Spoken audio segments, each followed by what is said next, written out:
You are entering lifestyle dentist territory where healthy, wealthy, generous dentists choose to live epic lives on their terms with freedom and fulfillment. I'm your host, Dr. Garth Hatch. Buckle up for another exciting episode. Hello and welcome to the Lifestyle Dentist. I am really looking forward to this episode. With us, we have asset protection and tax attorney, primarily ways to protect your assets. And he is a small business owner himself. And in fact, he spoke at the United Nations Global Entrepreneurship on for business owners and entrepreneurship throughout the world, which is really cool. Also a national speaker, best-selling author, and former deputy district attorney of Santa Barbara County, California, which is pretty cool. A state that I love, and I'm also glad I'm not in right now. But I sure, I sure miss the beach. And also on that note is a surfer, which is always cool. How can you not be a cool guy if you're an attorney that surfs? So There you go. that is super cool. And to also add my own personal asset attorney and friend and longtime confidant, that he's the guy I go to when I'm forming a new LLC and questions about protecting my assets and avoid getting sued and everything else like that as a dentist. And so, yeah, so glad to have you on, Scott. Thank you. Thank you very much. Awesome. Thank you.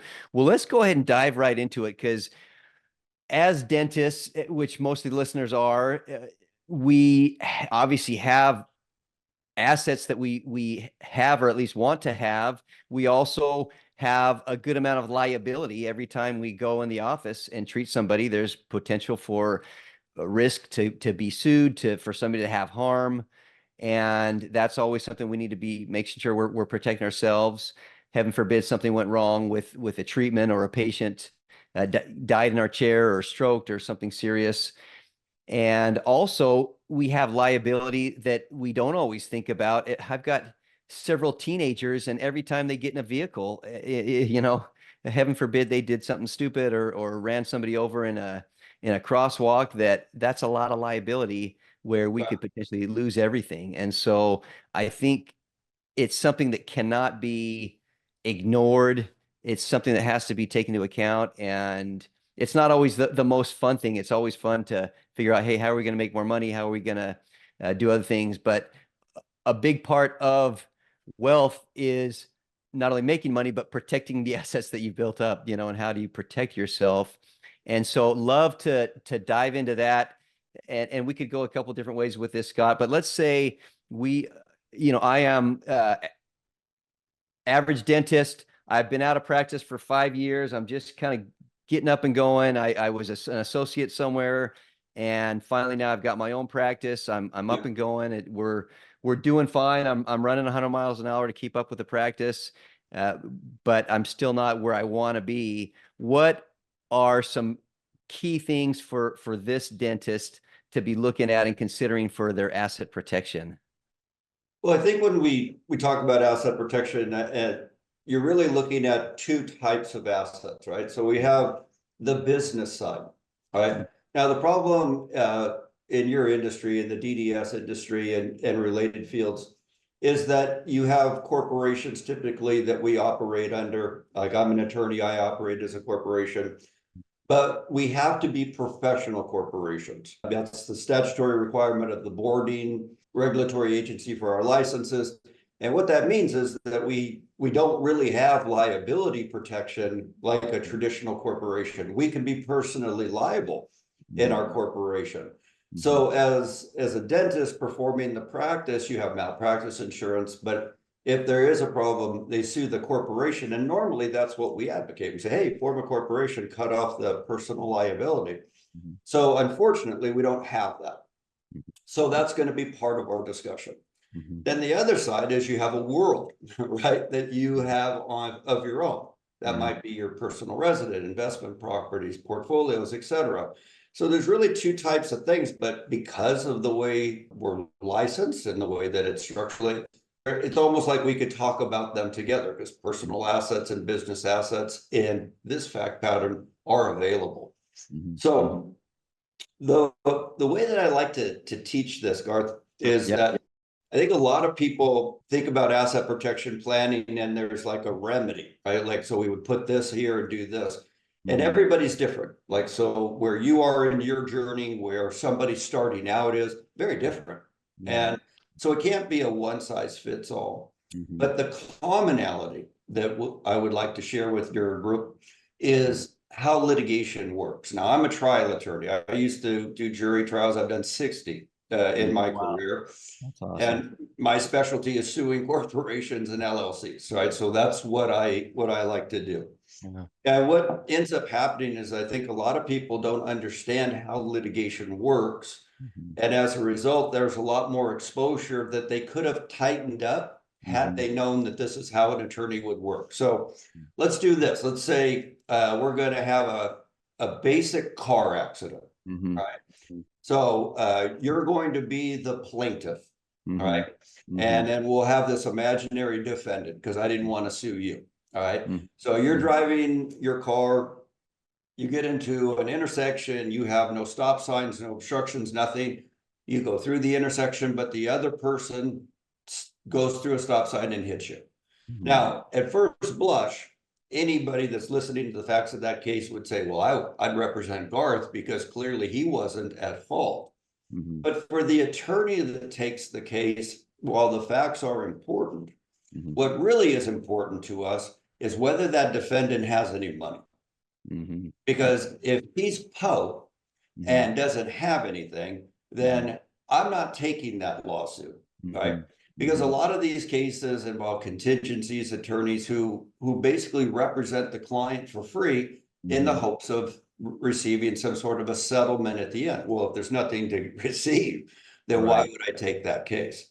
So how does an attorney who is going to choose whether to represent somebody or not, how would they know if the defendant had assets? Well, I would do what's referred to as an asset search. Now, if you Google asset search, you will see in the search outcome about a million, 2 million hits on that. Because what an asset search does is you just tell a company the person's name, maybe you have a little bit from a police report, et cetera, like in this auto accident, and they'll give you a whole list of every single public filing of anything that this person owns. So think about that. That could be entities, businesses, deeds, real estate, all sorts of potentially investment portfolios, et cetera. So determining who to sue is based upon my ability, the trial attorney's ability to recover. So in our fact pattern, let's assume for the moment that the defendant will have assets, right? Would have something to recover. So that's what's really going to drive the litigation. So we'll go through the court proceedings, you know, you'll hire me, they'll hire a lawyer, but there is no defense attorney that takes cases on contingency. Whoever takes that case charges that client hourly. Now, almost immediately, you see this conflict. You and I, right? We want to settle this case fast because I don't get paid until you get paid, and you'd like to get paid for your injuries. On the other side, this is an hourly attorney who's representing a defendant. Now, the attorney for that side may not want that case to be adjudicated very quickly. What would be the benefit? So you could almost see immediately there's this sort of contradiction between how this case is going to go. So we get the pleadings, we get to discovery, we do all that stuff, we get to trial, and 99% of the time, all of these cases settle, right? It's funny to me because when I was doing the trial work, you would call the lawyer's office who's representing the defendant, and they, oh, he's in court, you know, and he's, yeah, you can't reach him until later. And it's like, well, I've never seen him in court. A lot of lawyers talk a good game, right, before they actually have to go to court. So you end up like, well, what court is he in? Like the racquetball court, the tennis court? I mean, I don't see him in court. But so most of the cases settle, the posturing is all done in the beginning and it's done. But if you do go to trial and there's a judgment, what happens next is something that a lot of people don't understand. And that is the enforcement of that judgment. So a plaintiff like yourself would become the judgment creditor. The defendant now is the judgment debtor. And we go into a separate litigation. And now I'm asking the defendant not about the facts of the case and who was driving or any of that. I'm asking about, what do you own? Right? Now, what happens a lot of times is these people get scared and they immediately do two types of asset protection planning that we do not advocate. One is perjury, right? Oh, I don't own anything. I don't have anything. And so obviously, because I have the asset protection, or excuse me, the asset search that lists all the properties and everything they own, I actually hope that they lie, because then I can get the judge to really enforce the settlement now, because judges hate it when you lie in front of them.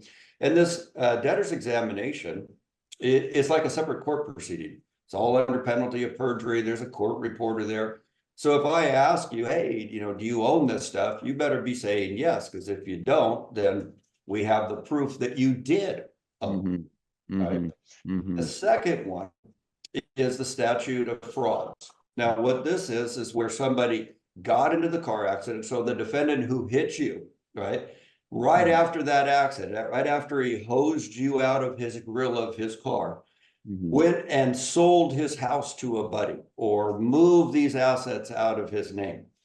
The idea being that I know I'm going to be in a litigation and I don't want somebody to take this stuff, so I'm going to take it out of my name. And this falls under a set of statutes called fraudulent conveyance. The transfer of any asset with the intent to delay, hinder, or obstruct a known or reasonably foreseeable creditor is considered fraudulent.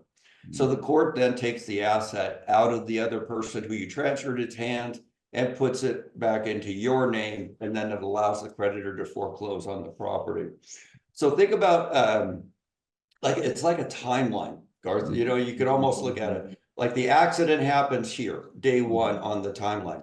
Any planning that you did before that would be not a problem. Any planning after that would be suspect, and the burden of proof would be pretty persuasive, right? So you look at it and say, well, you transferred this asset and you sold it to your friend for $1. Well, that looks like fraud. Any transfer to a family member is presumed to be fraud in the statute. So it's kind of a tough one. So those are the most common things. But if we look at that, so we had this auto accident, what did we learn? Well, one, they're going to know everything about you from the moment it happens. Everything you own is out there on public record. Two, if the thing happens, if something happens, you don't really have a lot of wiggle room. You either come to the court with all the assets, which means the creditor could take them, or you can lie about it and get caught. You could commit fraud and get caught. So those remedies really aren't remedies. They're just actually going from the fryer to the frying pan and baked in oil. It's just a bad formula. So go ahead. Could I ask you a question on that, Scott? So that scenario, say they pull me up, I've got some rental properties in an LLC or more than one LLC, and I'm in court and they're asking for my assets. I guess, would those things show up immediately, or would that, and also do I have to disclose those things when so yeah, you would disclose. I'll know. All right. Okay. Because a corporation or an LLC is filed with the Secretary of State. So it's a matter of public record. Okay, got it. Now, the asset, let's say we have this real estate and we have it owned inside this LLC. It's owned by the LLC, but you own the LLC that owns it. And as a result, you own membership. And a membership certificate, depending upon the state and how many owners there are, can be seized, or you can get a charging order. All right. So the problem is that whatever we have, it's out there. Now we know that's how they're going to attack it, right? That's if it's malpractice for a lawyer who's suing somebody not to do an asset search, right? You have to do that. Mhm. And we know there's no real way to solve the problem after. So what do? Well, if I know that they're going to look at that, then I want to structure myself in a way that makes it complicated, harder, or, takes away the incentive to sue. So there's a lot of options, right? Mhm. If I owned this, let's say this real estate, and it was in my name, Mhm. well, I would probably advocate looking at an LLC, right, to own it. Mhm. Now, that is a form of mitigation. And all that really means is that if that LLC, if that rental property got sued, the most I could lose would be that rental property, but they couldn't get my personal assets. Okay. So mitigation is a very common strategy in asset protection law. Usually we look at LLCs for investment properties. We don't, let's say you had three, you could commingle them and put them all under one LLC, like in this example. But if there's a lawsuit, then all three are vulnerable. So by process of elimination, how do you do that? 1, 2, 3 LLCs. That's the issue. If the properties were low equity, I might consider that like, oh, I could commingle them because my exposure is not very high, right? If I had one that had a lot of equity, I would probably want to separate that from the other. So you could almost see that there would be a lot of dialogue about different options. Oh, I take the high equity one here. I'm going to put these together here. Oh, this is a real bad neighborhood. I've had a real problem. Keep that guy out of here, right? So structurally, you could do that. Now, mitigation comes up in the asset search, right? And they see it. But if they sued you individually, do you own those LLCs? The answer is yes. So we have to look at how that could potentially play out. So on mitigation, normally you're looking at, you have kind of like, I would say three things, right? Corporations, LLCs, limited partnerships as a way to hold an asset. We generally recommend LLC. Okay. Holding assets like investment properties in corporations, not exactly phi beta kappa when it comes to tax laws, because you can have a double tax on it. You can have a problem with basis. So corporations we stay away from with this type of protection. LLCs, and the term we want to use here is disregard. Meaning that it's not taxed as a corporation. It's disregarded. It defaults either to a single owner or is into a partnership. And we want that because we want the opportunity, let's say for the rental income, the Schedule E income, to maintain that integrity. And we want it to flow through to you where the profit and loss could be taxed on the individual's return. We don't want to convert rental income into earned income. In other words. Okay. That makes so sense. that's kind of, let's call that option A, right? Okay. Option A is the mitigation strategy. I suppose you could have option B, the do nothing strategy. Yeah. But that Not runs a good idea, right? right. But the other one that is kind of, I like it a little bit more because I think it takes away the incentive to sue, is sort of an equity stripping or an encumbrancy strategy. And in this fact pattern, let's say we're using you again as an example. We would set up a corporation, let's say a Wyoming or Nevada, sort of an out-of-state company where they have something referred to as nominee officers. So your name doesn't appear on public record. All right. So I have a corporation or an LLC, and its manager or its board of directors is a nominee. All right, somebody that's not you. Now I act as nominee officer for these companies in my state. So now we have the company, the owner, you capitalize it. So let's put $1,000 in there. Okay. Now that company has $1,000 and it's going to loan $1,000 to your practice. Okay. All right. Now company A is loaning money to company B. Now, company A says, will you pay back the money, company B? And company B says, sure, I will. Well, I, as a good lender, want a security agreement. I want, a personal guarantee. So in the event you default, then I can collect. So who's the owner of company B in effect? It's you. Yeah. Yeah. right? So you ask your company Mhm. to borrow the money, and it borrows the money, and now it pledges the collateral. Well, what collateral is it pledging? Well, it's pledging the collateral of the practice, Mhm. accounts receivable. It Mhm. files a UCC 1, Article 1 of the Uniform Commercial Code, which is like a lien on the assets of the business, Okay. right? So now company A, this new company that we formed, that's lending the money to the company B, which is the practice, Mhm. has the right to foreclose on these assets in the event of a failure to pay or at a lawsuit and attack against this company. Okay. Now, in addition, this company is owned by you, Garth. Now Mhm. you have other assets outside of that company, Mhm. homes, right? Investments, etc. Mhm. Mhm. Well, now this company lent the money, it wants the personal guarantee of the owner. Mhm. So that's how the personal assets then get pledged as collateral. Got So it. company A does a service, it lends money.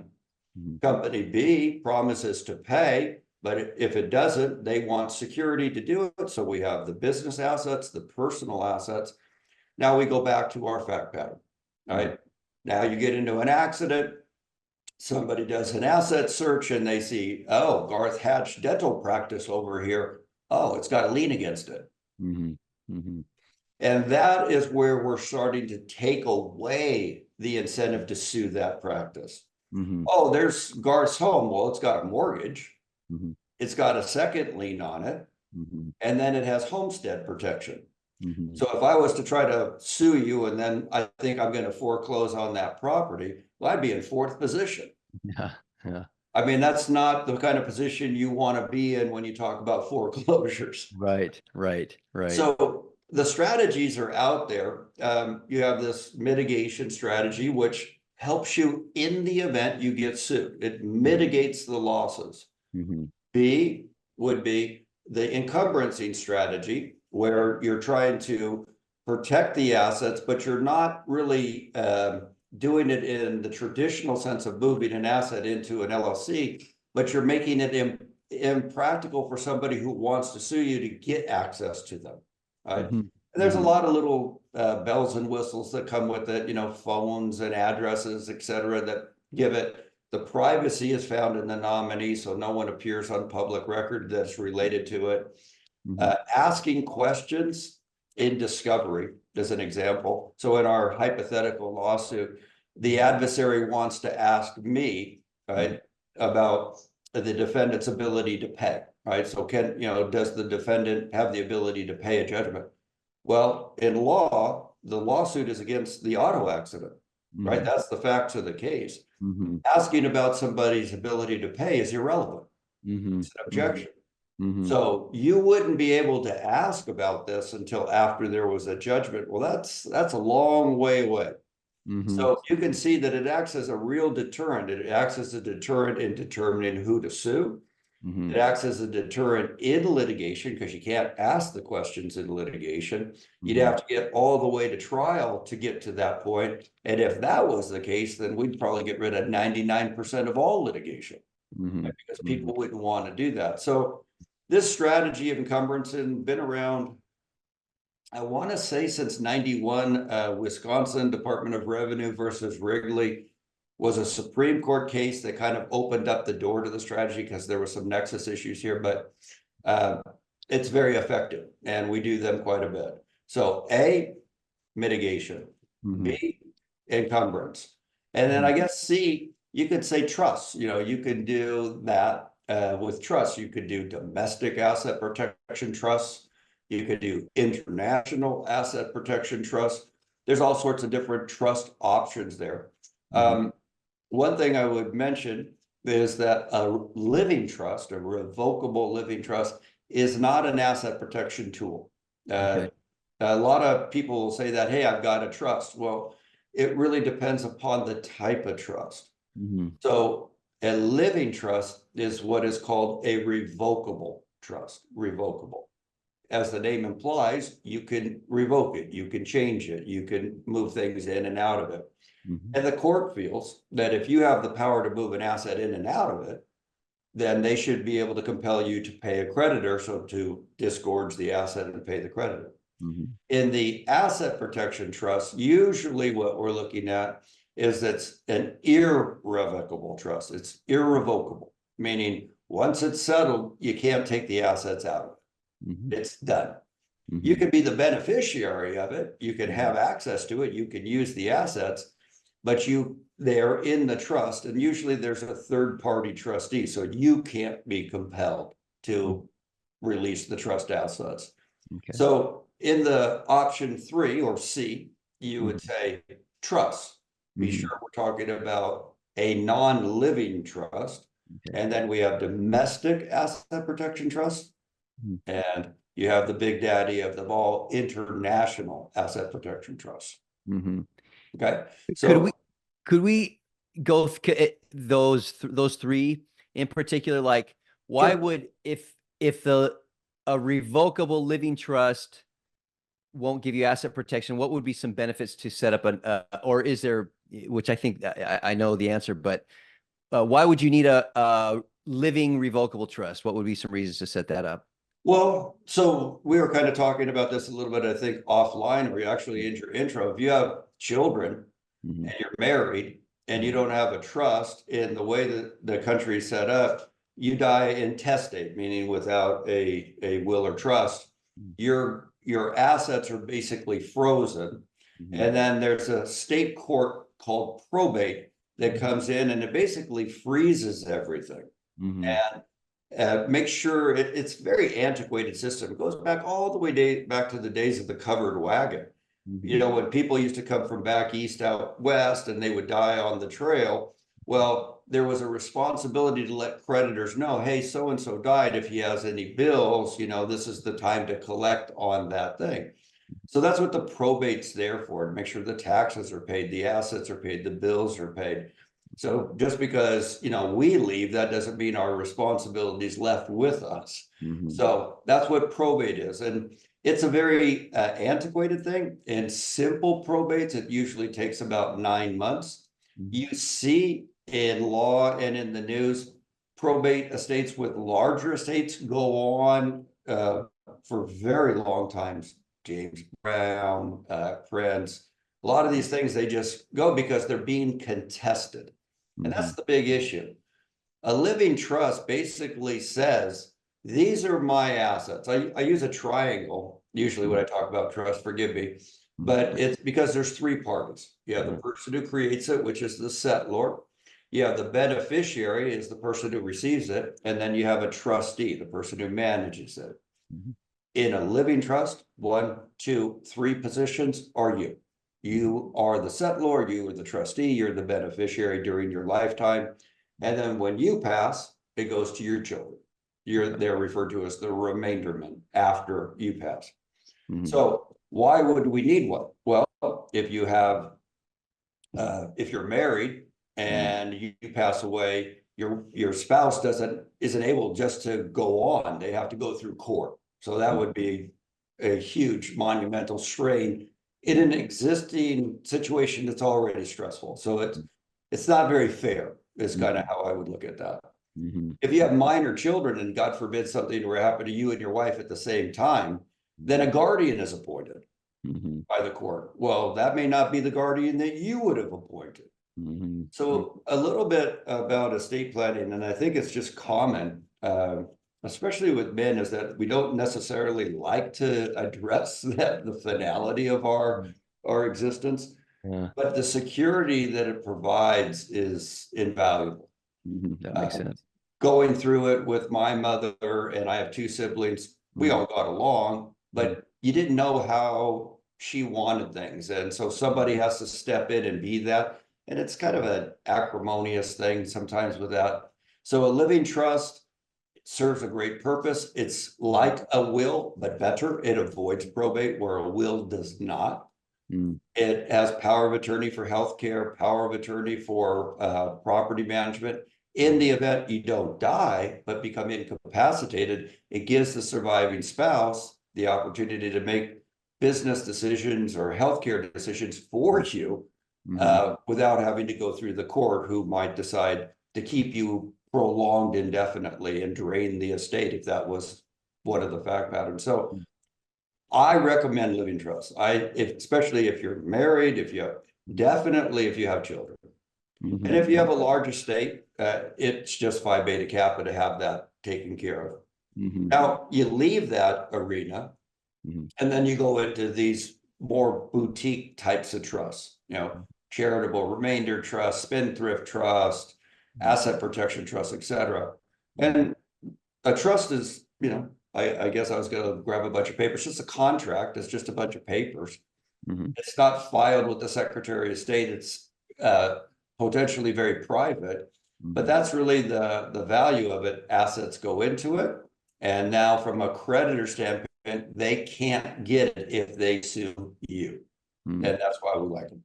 That makes sense. That makes sense. So the revocable, that makes sense. Essentially protecting your assets. Well, and it's keeping things clear, clear for you pass away, your spouse passes away, you both pass away, where are your assets going to your kids, and you have control of that during your lifetime to adjust as needed. Right. And then the next one is the irrevocable trust, and that is more with the asset protection. Right, because the idea here now is that these trusts are set up explicitly for this purpose, right? Okay. So let's do domestic and then we'll do international. Okay. Not every state recognizes domestic asset protection law. There's about 18 states that have legislation. We like Nevada, South Dakota, Delaware, Wyoming. They have shorter statute of limitations, meaning when the asset is transferred, it puts the assets on a clock, and any claim against the trust that happens after that is pretty much null and void. So 18 jurisdictions that allow it. So what does this type of trust look like? Looks like just about any other trust. You're the settlor, and you're the beneficiary during your lifetime, right? You would have remaindermen after that. If something were to happen to you, it could pass. So it kind of acts a little bit like a living trust. But during your lifetime, it's designed to be creditor proof in that if I sued, let's say, Garth, and we got a judgment against Garth. Garth, do you own anything? Yeah, I've got these assets. They're owned by ABC Trust. Okay. Court, well, I want you to release the assets. Well, I'd be happy to. I'll ask the trustee, but the trustee, remember, is not you. It's a third party. And the trust document dictates whether the trustee can liquidate the assets. Well, the trust says it can't do that. We won't do that in the event of litigation or lawsuit or under threat.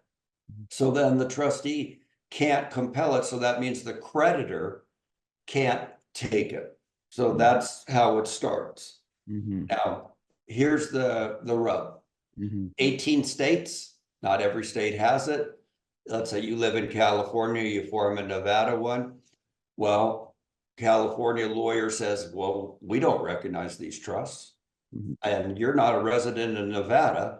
So we're going to ask the court to disallow that and to say that they're going to disregard the trust. Now, these are heady appellate decisions that have to be made. But the courts have said that and sometimes it happens, courts make bad decisions, not necessarily always based in law, but, based in the emotion or the feel of it. So when we're not in the jurisdiction where one of these trusts are recognized, there is the threat that a judgment could be enforced against them. So it can be problematic, right?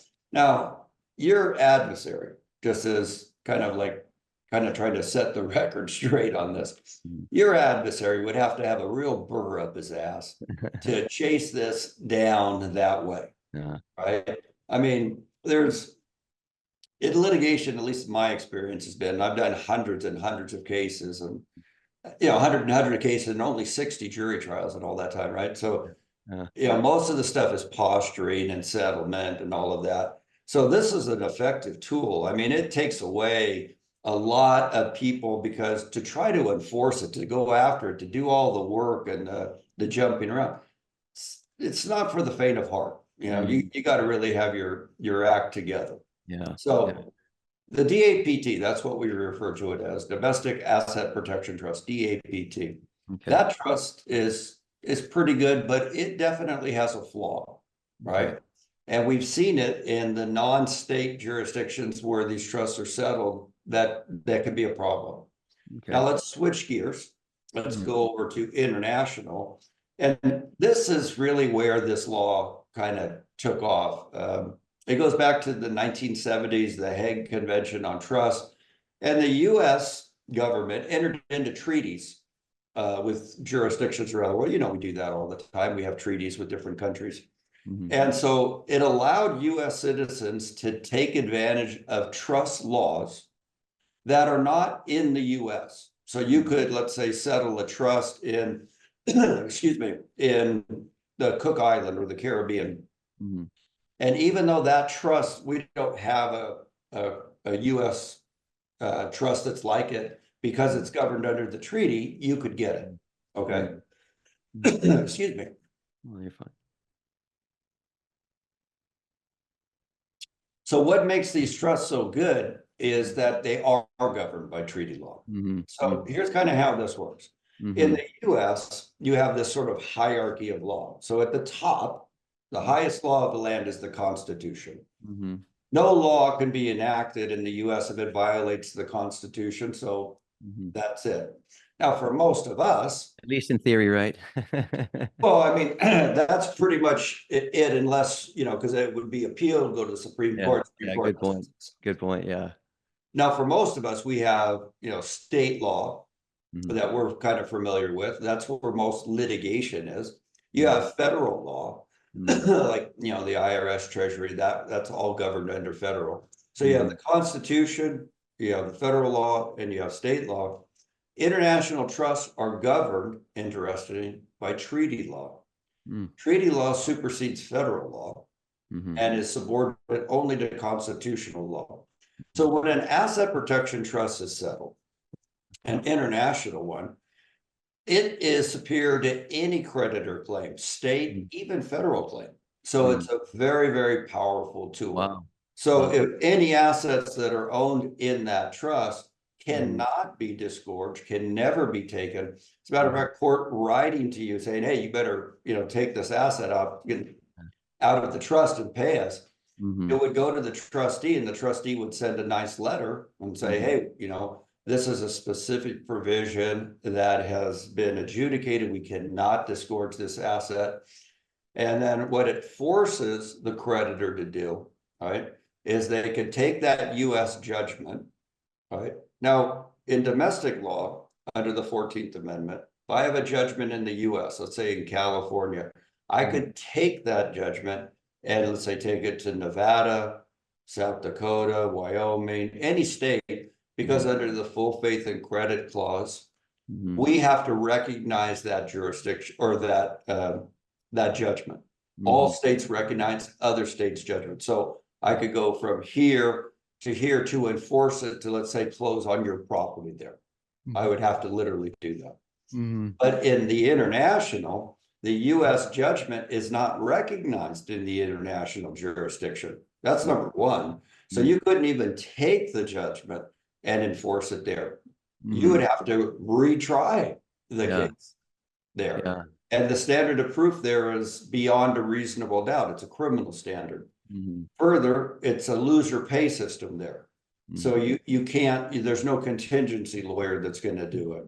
Now, so let's say this guy has two burrs up his butt about doing it. So he's going to take this case, he's going to get the US judgment, take it to the Caribbean, retry the case there, all right? And while he's doing all of that within the trust itself, it has something called a flee provision, FLEE provision. And under the flee provision, when the trustee is notified of an attack against the trust, it is required to flee the jurisdiction and re-domicile in another jurisdiction. So you can see what ends up happening. I have a US judgment, I go to where the trust is settled, trustee hears about it, he goes over here. Now I've got to retry this case, not here now, I got to go over there. As soon as he finds out the case is there, he's going to go to another jurisdiction. So it becomes an impossibility.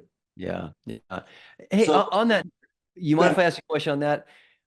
With those scenarios, is there a like a financial level? Like when would you say, okay, the basically the revocable trust, pretty much anybody that has kids or a spouse should get that set up. With the domestic versus the international, when would you say, okay, you're good with it, a domestic versus, well, you got quite a bit of assets, you may want to consider the international. Like what would you recommend somebody on that? well, I mean, with the threshold for that prior to this crazy 2020s Mhm. was like $1 million. Yeah, Mhm. now I would say that with equity and everything, it's probably bumped up to 2.5 to 3 million where you would look at that. Okay.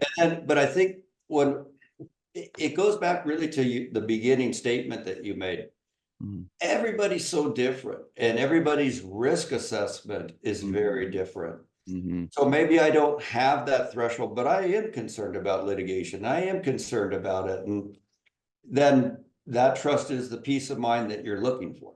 Mhm. You know, Mhm. most of that stuff for me as the practitioner Mhm. is the conversations with the client. Like I talk to a client and it comes out like, yeah, I'm worried about this and I'm worried about that, and then former spouses, Mhm. setting up trusts sometimes to like as a way of like creating a new prenup for a new bride or new groom. So there's Mhm. different ways that it can be structured, but the goal with any asset protection plan, at least from my perspective, is Yeah. what is really best for the client based upon what they're trying to accomplish. Mhm. Um, that the international trust, which makes it so powerful, Mhm. is that it has been fully adjudicated, Mhm. right? I mean, it has tons and tons of case laws. So you set it up, it's done. There Mhm. isn't a question of interpretation like there is with the domestic. Mhm. And if you're getting into that arena, it's because you have a net worth that makes sense, Mhm. right? Mhm. But again, it could be because you're really nervous about it. And this is the one thing that really does it. But I think when we get into it, price is kind of where you go, like, depending upon jurisdiction, domestic trusts are in the 5 to 8 range, Mhm. where international trusts usually begin and go all the way up to from 15 to let's say 90,000, depending upon jurisdictions, because Mhm. the these international jurisdictions, they know what they're doing, right? They have very short statute of limitations, like Gibraltar has a 24-hour statute of limitation. Wow. So they can be structured, set up a lot of different ways, but again, I always say it's going to come out in the conversation Mhm. more than anything. On that note too, what would your recommendation be? And I know it's, as any good attorney or CPA would say, it depends, on the person. But if you were to set up, so you have a irrevocable domestic trust and you have assets you're wanting to protect, do you just go ahead and set up the international, or do you have it almost like ready to go? So in the scenario, hey, this just happened, Scott, I think I'm going to be sued. I have not been sued yet, where you essentially pull up that Gibraltar International Trust or whatever, so to speak, before the lawsuit happens. I don't know, like, what's your thoughts on that? Well, I'm a big proponent of obviously getting stuff settled while your legal seas are calm, Mhm. right? when we're trying to do stuff, you can do it, but you're falling under that set of a litigation or statutory stuff that it falls under fraudulent conveyance. Mhm. Mhm. And if you have a lot of assets, my recommendation would be don't wait until you get sued or hit somebody in the crosswalk, because that's going to be a problem. Yes. You can make it difficult for your adversary, but you cannot basically cheat them out of justice. Mhm. And Mhm. so I'm not a big fan of last second planning like that. I just think that problem with business owners, right? All of us, Mm, is that we're procrastinators. yeah. I think, I do I do a lot of shows, and then I'll usually say that about the audience. I go, raise your hand, if you're a procrastinator, and then no one does, right? Yeah. No, and then I They say, all are probably. Yeah. yeah, but then I'll ask, okay, well, the rest of you will raise your hand tomorrow. Um, because everybody does it, because it's a back burner item. Like Right. estate planning is a back burner item. Mm-hmm. But if I like to think things come to me when they're supposed to come to me. Mm-hmm. And that becomes the barometer for me to kind of go in a direction. So if you're listening to this and it makes sense, Mm-hmm. or you'd like even more questions, that's kind of an indication that it might be time to think about the planning. But Mm-hmm. I'm not a big fan of waiting until you clip somebody. Mm-hmm. Yeah, no, that's a really good point. No. What's the maintenance like of a domestic versus an international trust on and I'm sure it depends on what you set up and Right. who sets it up for you, but ballpark, idea kind of what's typical for an annual, maintenance for a domestic versus an international trust? Well, on the domestic front, you have two trustees. You have what's referred to as a distribution trustee, and then you have a statutory trustee. Okay. Every domestic asset protection trust requires somebody in the state where the trust is settled to act as the statutory trustee. You can think of it like an RA. That you have to have an RA for it. Mm-hmm. That depending upon who does it, it's like $500. So Mm-hmm. domestic is maintenance is about 500. On the international front, we depends again on how it's structured. Is it a trust with an IBC and a bank account, or is it just the trust? The trustee is not a US trust company, so it's an international. And depending upon, are they managing the assets in the trust? Like does it have an investment portfolio? That would be a different fee. But if Mm-hmm. it's simply acting as the trustee, meaning I've transferred, let's say, membership of LLCs and other things into the trust, then it's usually anywhere between $15 to $2,000 or $2,500 for the trustee fees. That's usually about what you're looking at Annually. annually. Got it. No, that makes sense. That makes And then sense. the international trust requires a separate filing of a tax return, a 3520. Mm-hmm. So, and that is a little bit, again, you start to see, well, it's a little bit more expensive now. And then I've got a new tax return. So that's Mm-hmm. why I think the threshold for us in terms of your net worth is the barometer for that. Mm-hmm. Mm-hmm.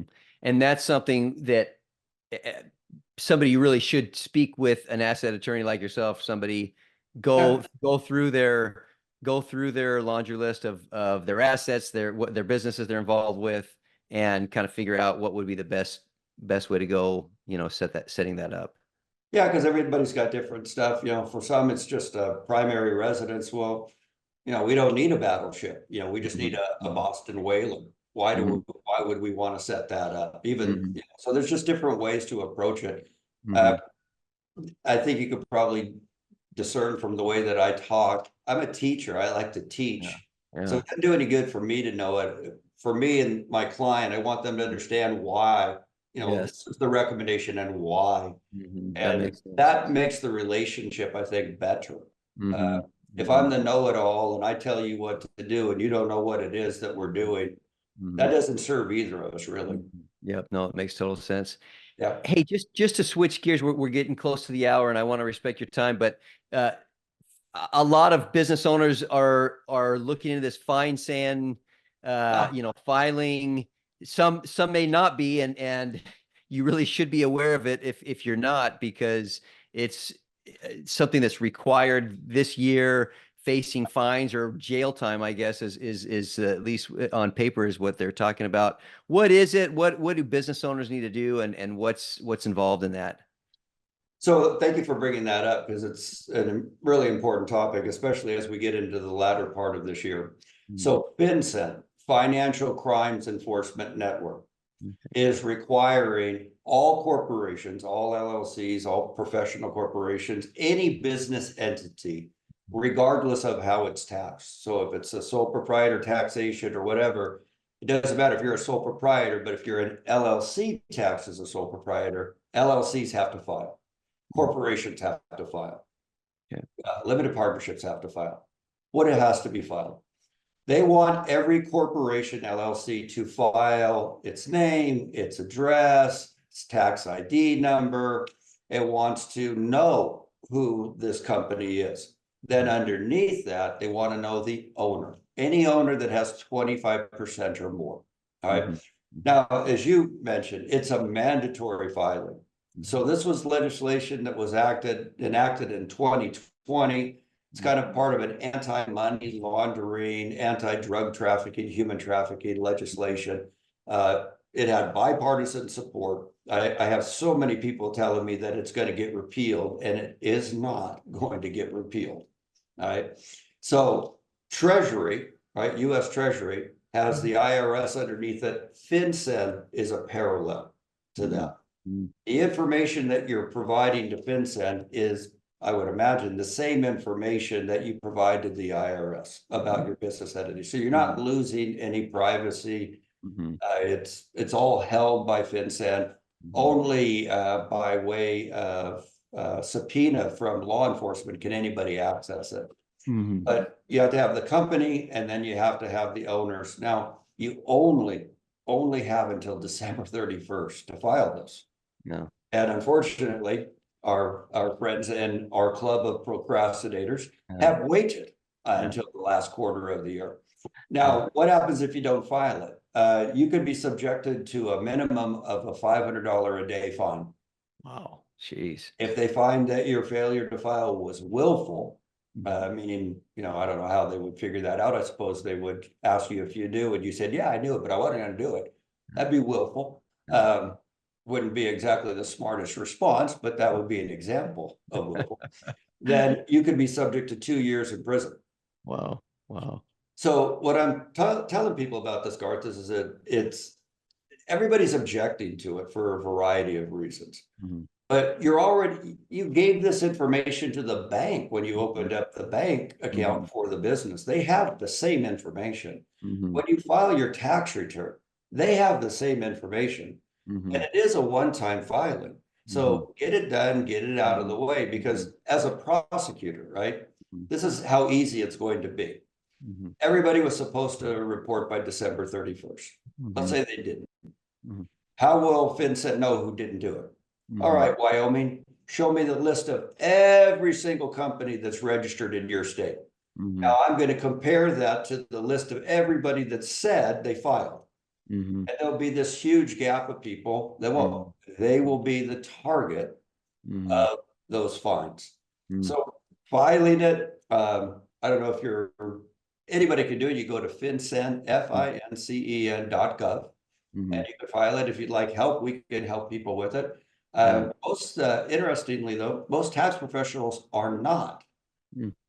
Their insurance carriers have deemed it to be a legal service and are prohibiting coverage for it. So it's just kind of interesting about that. But it's not that difficult to do. You could do it yourself. If you'd like help, we'd be happy to help you.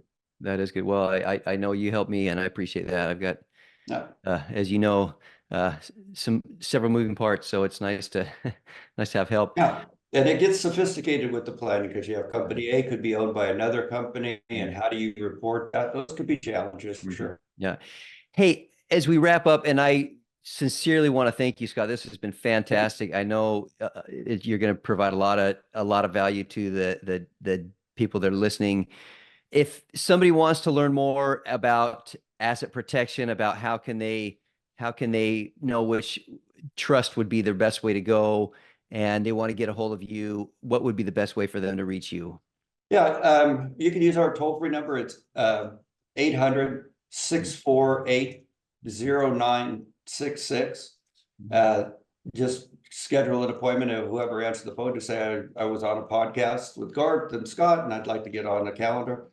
The other one is just my email address, Scott@Burnett, BURNETTAND, Burnett and Associates.com. Our website's got a ton of information too, but and you could schedule from there, but Scott@BurnettandAssociates.com. And then I could just start the correspondence back and forth. Fantastic. Thanks, Scott. We'll put those in the show notes. Okay. And yeah, I like to highly recommend, Scott, if anybody is interested. You've been amazing for me. Very knowledgeable. very cost, it's not cost prohibitive. It's very reasonable for the service you provide. And it also is one where I've always got some random ideas and random businesses I'm starting, and it's nice to have somebody I can call up and say, "Hey, Scott, what do you think about X, Y, and Z?" Yeah. And get answers. So thank you so much, Scott. Sure appreciate it. And yeah, we will get this posted, and looking forward to talking to you soon. We'll have to go surfing one of these days. Find a good spot to go. Well, brother, I was hoping we were gonna do that down in Cabo, but I know. yeah, you paddle out without me now. Next year we'll try and line up, and love to have you, yeah, at one of our masterminds. That'd be awesome. Yeah, that'd be great. All Appreciate right. Thanks, Scott. Take care. Best wishes. Okay. it. Bye. Bye-bye.